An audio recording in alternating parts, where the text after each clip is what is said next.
हरियाणा की हर अपडेट के लिए बेल आइकन दबाएं और सब्सक्राइब करें STV हरियाणा न्यूज। और वहीं राज्यसभा सांसद दीपेंद्र हुड्डा ने नाइट कर्फ्यू के बहाने और किसानों के बहाने प्रदेश सरकार पर एक बार फिर निशाना साधा है।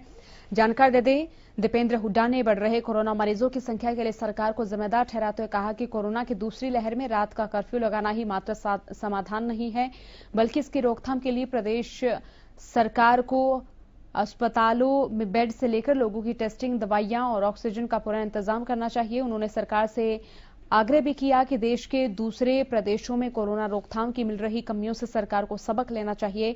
और वहीं मंडियों में फसलों के उठान में देरी के बहाने भी उन्होंने सरकार को घेरा। साथ ही किसान आंदोलन पर बोलते हुए दीपेंद्र हुड्डा ने कहा कि सरकार को किसानों के साथ सकारात्मक सोच के साथ बातचीत कर उनकी मांगों को मानना चाहिए।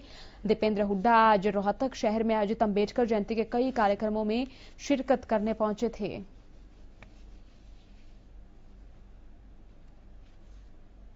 कोरोना की जो दूसरी लहर है, इसको लेके जो त्राही मची है और उसको लेके जो बाकी प्रदेशों में जो कमियां सामने आई हैं, उन बातों को समझे सरकार और उनकी तैयारी करे। उदाहरण के तौर पे नाइट कर्फ्यू की कोई ये कदम जरूर उठाया सरकार ने, मगर ये कोई अकेला कदम, कोई कारगर कदम नहीं है, क्योंकि ऐसा नहीं है कि कोरोना रात को ही निकलता है। उसके साथ साथ बाकी भी कदमों की आवश्यकता है। उदाहरण के तौर पे बेड्स, आज गुड़गांव के अंदर बेड खत्म हो गए। आज रोहतक के अंदर जो है मेडिकल कॉलेज में हमारे कोई आज कहते हैं जो व्यवस्था जो है, अगर कुछ प्राइवेट जो अस्पताल हैं उनका अगर सहारा ना लगे तो आज रोहतक के अंदर भी स्थिति वही है। तो बेड्स की संख्या बढ़ाई जाए, उसके लिए कदम उठाए जाएं। खरीद में आपने देखा होगा कि जो है ये पोर्टल में ग्लिच आ जाते हैं और जो अभी जो है आवक इतना हो गया, उठान हुआ नहीं। जो सरकार की तैयारी थी नहीं कि यहाँ तक कि 24 घंटे के लिए खरीद भी रोकनी पड़ी। मंडियाँ अटी पड़ी हैं, मंडियाँ अटी पड़ी हैं, सड़क तक अनाज आ गया।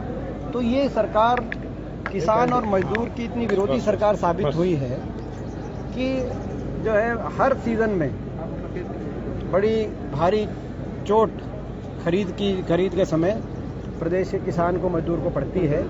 और कोई अच्छी सी कोई जो है सरकार समय रहते सुनिश्चित करती नहीं। ऐसा लगता है कि जो जख्म सरकार ने इतने दे दिए किसान को, मजदूर को, और उन जख्मों को हर सीजन में, खरीद के सीजन में कुरेद के देखती है। तो दुर्भाग्य है, सरकार इस तरफ ध्यान दे। सड़क पे धरने पे 4 महीने, 4.5 महीने के बाद भी डटा हो तो उसकी जो मांग है, उसको मांग को लेके उसके हृदय में कितनी पीड़ा है, उस बात को समझे सरकार। और अब इसको देर ना करा जाए, तुरंत जो है किसानों से बातचीत करके उनकी मांगों को मानते हुए उनकी जायज मांगों को भी लौटाए किसानों को वापस, और किसानों को खुशी